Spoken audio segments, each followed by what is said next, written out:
একটি দেশ, একটি মিশন এবং একের পর এক গোপন হামলা। ইসরায়েল কি শুধু ইরানেই থেমে থাকবে, নাকি টার্গেট এবার অন্য কেউ?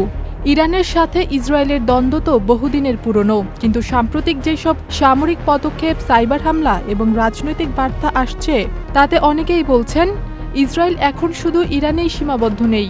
তাহলে প্রশ্ন উঠছে, ইরানের পর ইসরায়েলের টার্গেট কারা? ইসরায়েল মনে করে ইরান হচ্ছে মধ্যপ্রাচ্যের তার সবচেয়ে বড় হুমকি, বিশেষ করে ইরানের পরমাণু কর্মসূচি এবং হিজবুল্লাহ ও হামাসকে সহায়তার কারণে। বান্ডেল থাকলে প্রতি সেনমানিতে টাকা বাঁচবে। বিকাশ সেনমানি বান্ডেল কিনে জিতুন প্রতি লেনদেনে। ইরানও বারবার বলছে ইসরায়েল পৃথিবীর মানচিত্র থেকে মুছে যাবে। এই উত্তেজনা কখনো সামরিক সংঘর্ষে, আবার কখনো সাইবার যুদ্ধেও রূপ নিয়েছে। 2024 থেকে 25 সালে এসে বিষয়টি আর শুধু ইরানেই সীমাবদ্ধ নেই।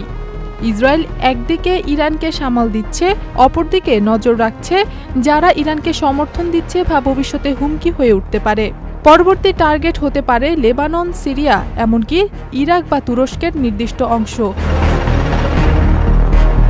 ইসরায়েল শুধু সামরিকভাবেই নয়, সাইবার ও গুপ্তচরবৃত্তর মাধ্যমেও তার প্রতিপক্ষদের দুর্বল করতে চায়। যেমন সিরিয়া ও লেবাননে টার্গেটেড ড্রোন ও মোসাদের অভিযান চালানো হয়েছিল। এর মানে ইসরায়েলের টার্গেট যদি নতুন কোনো দেশ হয়ও, সেটা সরাসরি যুদ্ধ নাও হতে পারে, বরং তা হবে গোপনে এবং নিঃশব্দে।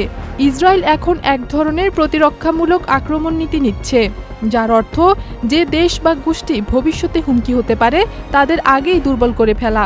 এই পরিস্থিতি মধ্যপ্রাচ্যে এক ভয়ঙ্কর পরিণতির দিকে নিয়ে যেতে পারে, যদি না কোনো কূটনৈতিক সমাধান আসে। ইথিরা কবির প্রমা, চ্যানেল আই।